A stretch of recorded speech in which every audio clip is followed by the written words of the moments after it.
Welcome back to Central Valley Talk. I am the host of the show, Mike Briggs, and the show is Artists and Authors. And we talk to artists and authors, of course, from all over the world now because something happened called COVID, and we had to change our whole way of doing business. People couldn't come in our studio anymore, so we developed or learned this technology called Zoom. Everybody knows it now, I think, but now we're able to talk to authors, especially from all over the world. Our next guest is Mark Holbrook, and he wrote a book called Haven. Welcome, Mark. Glad to be here, Mike. Where are you located? Actually, I'm in Central Ohio. In Ohio. And what's that by Cincinnati or Cleveland? We don't know. No, it's Central Ohio, near Columbus. Near Columbus. Okay. Yeah. And how's the weather, by the way? Well, it's very wet and rainy today. I'm sure you guys can probably empathize with that. But it's not been too cold this winter. Good. Do you get snow where you are? We do, but maybe a foot through the whole winter. Yeah. We'd be amazed to get a foot of snow. We don't get zero snow, so that would be very exciting. Now, that sounds pretty good right now. Is your book called, it's just Haven? The Haven, a light in the darkness. Yeah. And tell us a little bit about it. Okay. Well, The Haven is about a group of people. Our main characters are Mitch and Mary Harrison. And Mitch and Mary start to see that things aren't going quite right. There is a virus that's sweeping across the world. They experience a lot of what they see as overreactions. And also people using the situation for nefarious uses or to gain power or money and everything else. Wow. And so they start to think about, how to react to what's going on and, what they're called to do. They're very faith-filled people, so they feel like there has to be a purpose for them in all of this. There has to be something for them to do.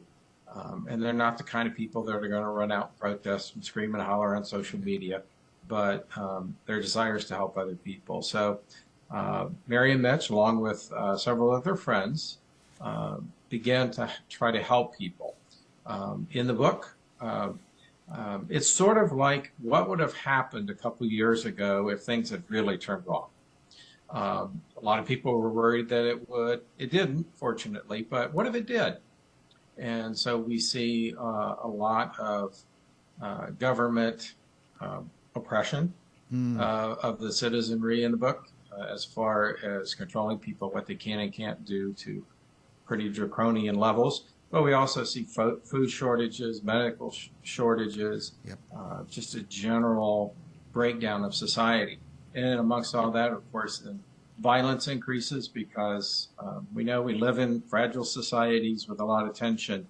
And so Mitch and Mary with their friends then go about trying to help other people, keep them from starving, help protect them a bit, and just make it through this mess that the world has turned into. Now, is it specifically COVID or just a mythical virus? I do not name COVID because it's not about COVID. Yeah. The book is really about what do people do when times are tough, when they seemingly have lost control and the world's just gone crazy, and how should we respond to that? For Mitch and Mary, as I mentioned, people of faith, their response is to answer the call to help others. Yep. Is it a faith book, a faith-based book? Yes, it is, actually. I'm a faith-based person. And so that's the perspective that I'm most comfortable with by writing about how people react from a faith standpoint. It's something I can understand fully. It's something I strive to do. It's interesting that you wrote it, now it's kind of in some ways prophetic and could be something we see in the future. And, I read a book, it was written in the late 1800s. So it was kind of the same story. And it's fascinating that cyclically we go through these things. Absolutely, we do. And it's less about the specific occurrence than it is what happens when our society is threatened. What happens when we live in fear? Right. What happens when people then during that time of fear react in ways that are selfish or violent or whatever. Yeah, and how But they, then there's always people out there who react the different way and try to help. and how they react, et cetera, et cetera. By the way, Mm-hmm. I say this often, congratulations. I always say anybody could write a book. Few people can finish writing a book. And what period did you write this? Well, I actually started the book in March of 2021. It's interesting that happened. I'm the kind of person, I get up early in the morning, get on my computer with my cup of coffee and start checking the news and see what's going on around. And one morning I got up, I sat down with my cup of coffee, I opened the Word program and started writing it. I don't know why, it just came. Just started that way. Same coffee, same computer from every morning, and you started writing. Wow. I love to ask writers what their process is. So did you write every morning? Not every morning. I was still working. I just retired a little over a year ago. So when I started, it was confined to mornings and evenings, or times when my wife was out doing something. Yeah. So you would write different times a day. Different times a day. Once I retired at the end of January last year, then it went much faster. I was able to write pretty much every day and finish up the book. Yeah, now we're already running out of time. I'd like to talk to you for hours because you're fascinating, but you finish writing it, and that's just the beginning of the work, really. You got to get covers and publishers and formatting, all kinds of stuff. Yeah, and that's quite an adventure in itself. And just another example of why it's important to inform yourself as a consumer in whatever it is. And when it comes to publishing, it's no more important because there are a lot of publishers out there. Some are good, some are not so good, some are honest, some are not honest. You have to find the right one that fits for you. And I am so very pleased that I found Zamas Press from out your way. Marie White and folks there are just wonderful and wonderful to work with. And we're as excited about the story as I was. That's nice. You know, they only take ones they like. I know that about Marie White. Exactly.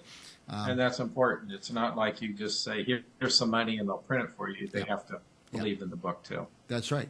Now, where can people find this book?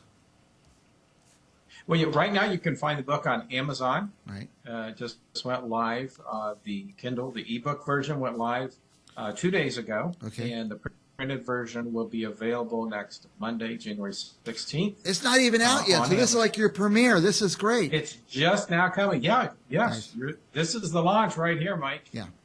Now, I've kind of stopped reading books, what do you call, I call them analog books, the ones where you turn the pages, because I can't see anymore. But maybe I'll try that Kindle. Maybe I'll be able to see that better. Maybe I'll try one of those. Yeah, you can always, with the Kindle, you can make the font size larger. Oh, nice. I did not know that, because the books I read, there's no adjusting the font size. It's just what you get from the publisher. So. Well, a lot depends on your device, too. But many of them, it's the device that will increase the size. But however you read it, I encourage everybody to read it. I think it's an inspiring book. Really, it's not a dystopian book in the traditional sense where everything's terrible and everything's so bad and people are struggling to survive. No, it's a book that I think helps us to see what we can do when times are difficult. Well, I love Amazon. I'm not plugging them. They don't sponsor our show, but man, it's so easy.